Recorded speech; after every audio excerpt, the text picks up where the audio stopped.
What's the TLDR on your being called? You got like Me Too-ish, and you seem to handle it in an adult, mature way. Mm-hmm. Would you agree with that? I don't remember the specifics of it, other than going like, "Oh, this seems to be the way to do it." Yeah, I tried to do it the way that I was watching my colleagues, cousins in the industry, all of whom I have the utmost sympathy for, because look, yeah, there was an avalanche that happened, and the movements happen. They don't happen with scalpels and lasers. They happen in avalanches, and the time for due process and fairness and discourse, the whole point is that that's over. Those were the things that people were hiding behind, and the system was protecting like basic abuses of power that we now know because of this shift. It's very much like you're my age, so you remember with smoking. It was like I was a smoker till I was 32, and I have these faint memories of being just outraged about the idea of smoking laws. Of like, oh well, no, it was all the complaining. Yeah, that's what stuck with me, is all the bartenders going, if they outlaw smoking in bars, I'm not going to be able to make a living. And then none of them said, "Oh, I was wrong. I make the same living." Right. Well, I was one of those people though that was like, no, this is what's next, book burning. Yeah. You can't. I would say that about my friends' apartments. I'm it boggles my mind. I can't even imagine that I ever did smoke, much less that I was a fucking zealot for smoking. But I never saw that as abnormal behavior back then. Anyways, that's a metaphor I'm using. That's why I say I have sympathy for my fellow abusers. And so, yeah, the specifics of the story were that when I was working on Community, I did something that back then was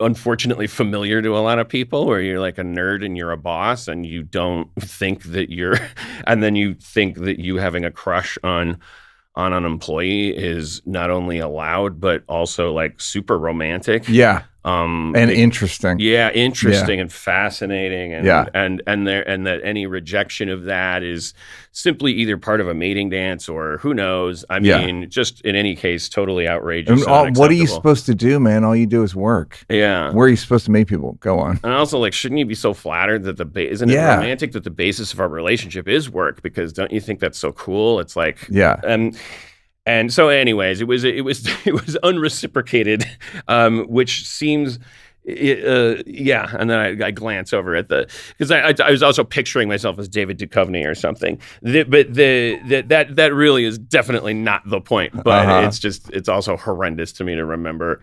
I pictured a lot of turtlenecs and some pools of light but I was butthurt by the rejection of it, which was rejection on the grounds of professionalism. I mean, the protagonist of the story saying, regardless of any, what that must have been hard to realize you're not the protagonist. Well, I think that's the headline of the whole story.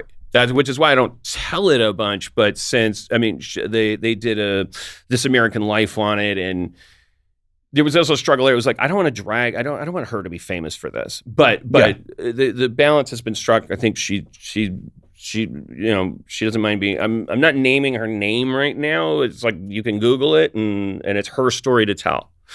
But my side of it is that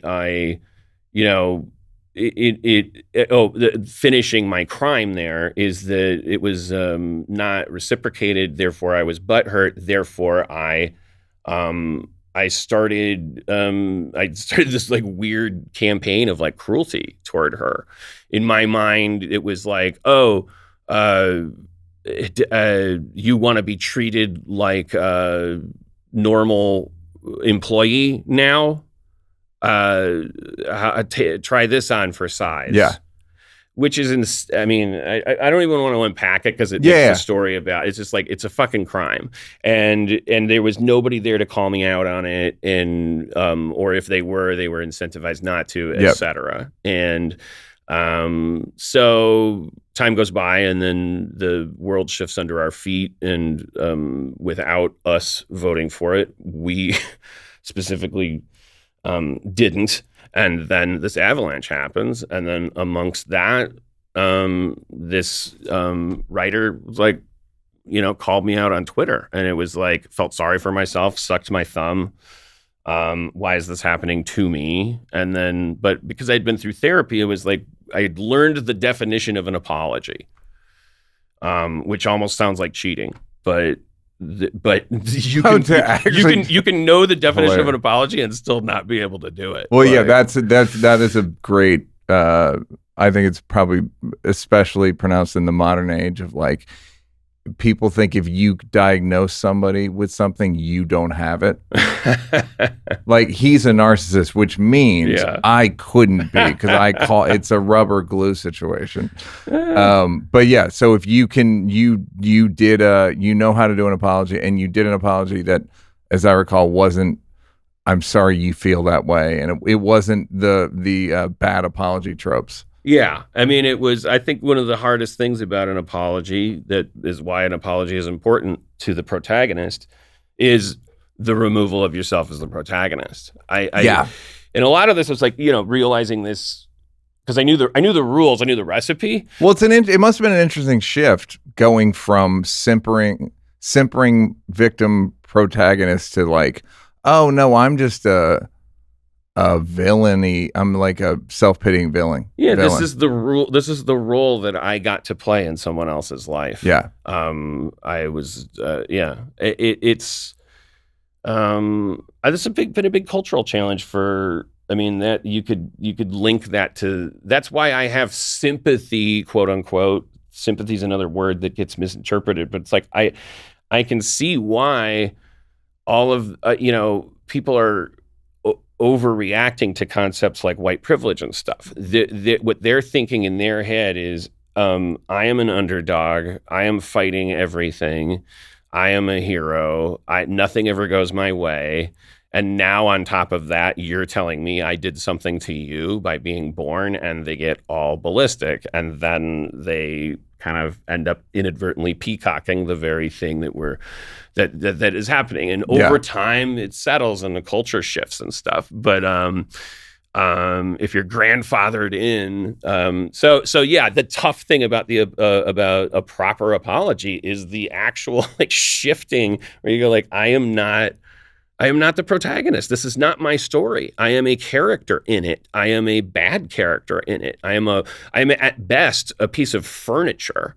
I'm a circumstance. I'm a storm. Those are at best. At worst, I'm Darth Vader. I'm somebody that actually tried. But at best, I'm definitely not a hero. This is a story about someone else. Well, that's just a good way to do conflict resolution.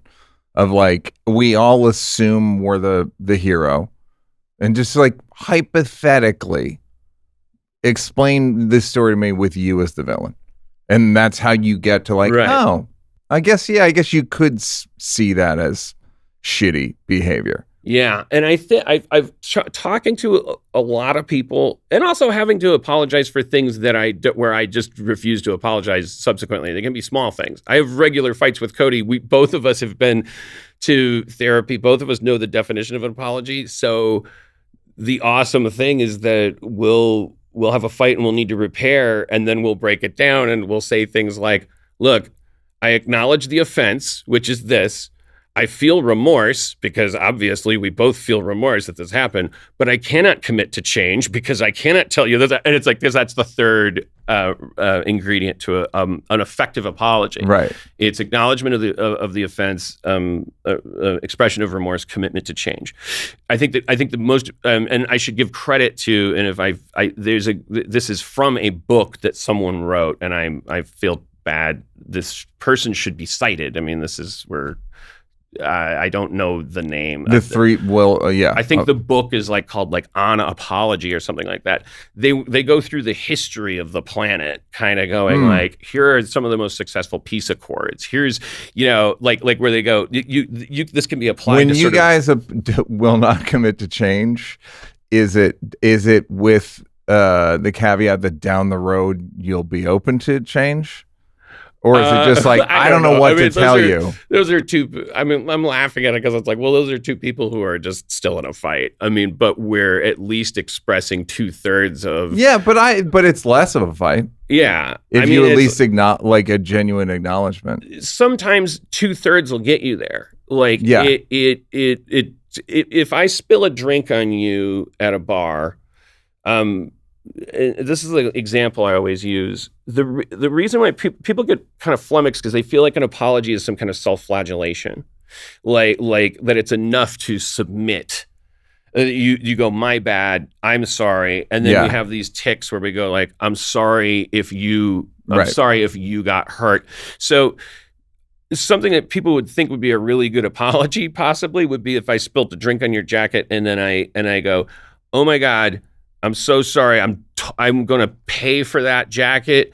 I'm going to get you two jackets on me.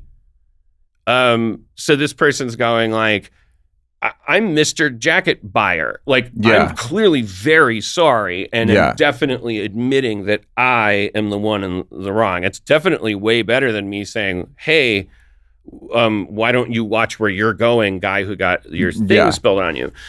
The person doesn't really the jacket might work but not that you're still you are now reducing that person. The reason they're mad because they got a drink spilled on them is because you have taken over their entire narrative.